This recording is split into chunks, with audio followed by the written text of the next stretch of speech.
Alors, la VAE d'auxiliaire de puriculture est cette fameuse compétence 1 bis.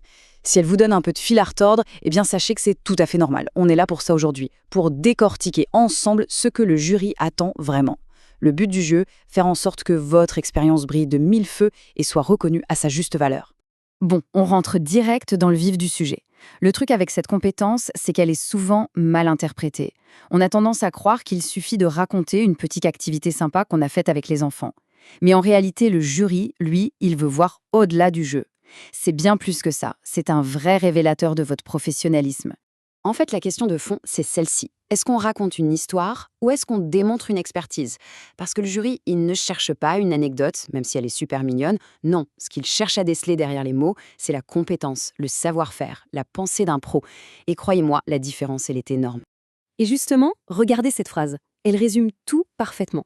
Ce n'est pas juste de la garderie. Il faut prouver que chaque chose qu'on fait, chaque activité, a un but pédagogique bien précis. Le jury doit sentir que derrière le jeu, il y a une intention, une véritable stratégie pour le développement de l'enfant. C'est vraiment ça, la clé du succès. Ok, passons à la pratique.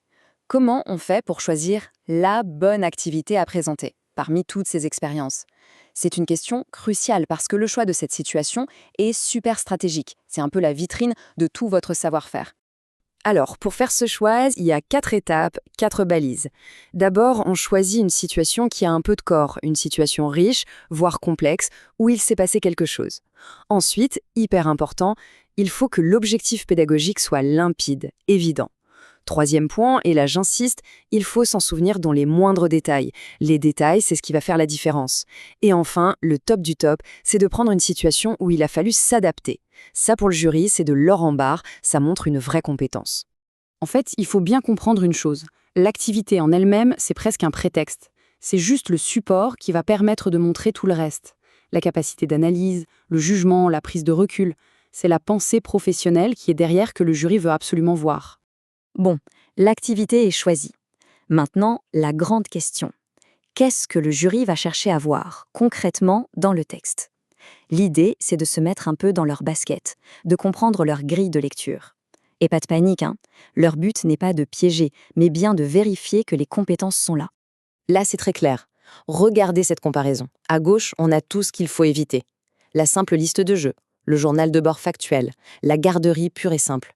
Et à droite, c'est exactement ce qu'on vise. Une activité qui a un but, une démonstration d'adaptation, une vraie analyse des interactions. Et la preuve qu'on a mis en place un environnement qui est à la fois sécure et stimulant. La différence est flagrante, n'est-ce pas? Et tout ce dont on parle, ça ne reste pas dans les nuages. Ça doit prendre vie juste ici, sur ce document. C'est le formulaire officiel, celui du livret 2. C'est là-dedans que l'analyse doit se matérialiser. Chaque conseil, chaque idée doit trouver sa place noir sur blanc sur ces pages. En lisant le texte, le jury doit pouvoir, en quelque sorte, se faire un film de la scène. Il doit voir les capacités d'observation, comprendre pourquoi l'espace a été préparé de telle ou telle manière, il doit sentir la qualité des interactions avec l'enfant ou le groupe, et surtout, il doit voir comment l'activité a été personnalisée, ajustée en direct en fonction des réactions de l'enfant. Pour s'assurer que rien n'a été oublié, on peut utiliser une sorte de petite checklist de vigilance. C'est quelques points clés à vérifier avant de dire « ça y est, c'est terminé ». Ce tableau, il est super pratique, il résume tout.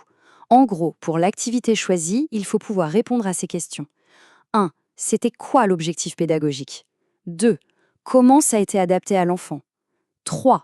Concrètement, comment ça s'est mis en place, la sécurité, etc.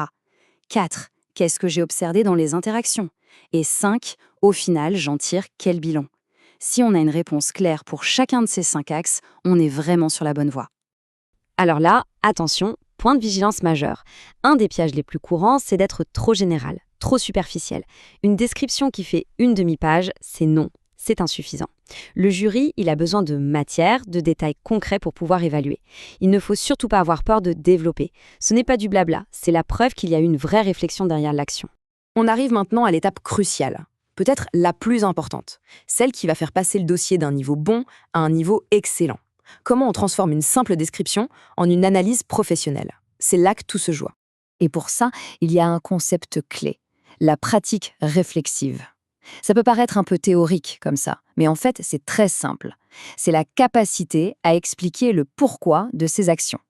Pas seulement dire « j'ai fait ça », mais j'ai fait ça parce que. C'est montrer que chaque geste est pensé, qu'il est connecté à des règles, à des protocoles, à de la théorie. Et d'ailleurs, le formulaire lui-même nous guide. Il y a 3 questions fondamentales auxquelles l'analyse doit répondre. Premièrement, pourquoi j'ai choisi et organisé l'activité comme ça? Deuxièmement, comment j'ai adapté mes gestes en direct? Et troisièmement, quels ont été les résultats concrets pour l'enfant? Ces 3 questions, c'est la colonne vertébrale de votre écrit.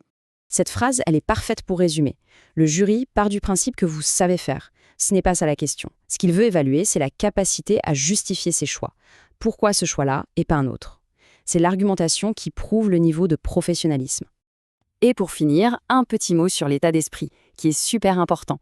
Il faut changer de perspective. Ce n'est pas un examen d'étudiant, c'est un professionnel avec toute son expérience qui vient simplement démontrer son expertise. Adopter cette posture de professionnel qui partage sa pratique, ça change absolument tout. Ça se ressentira dans l'écriture et plus tard à l'oral. Alors, pour conclure, je vous pose cette question.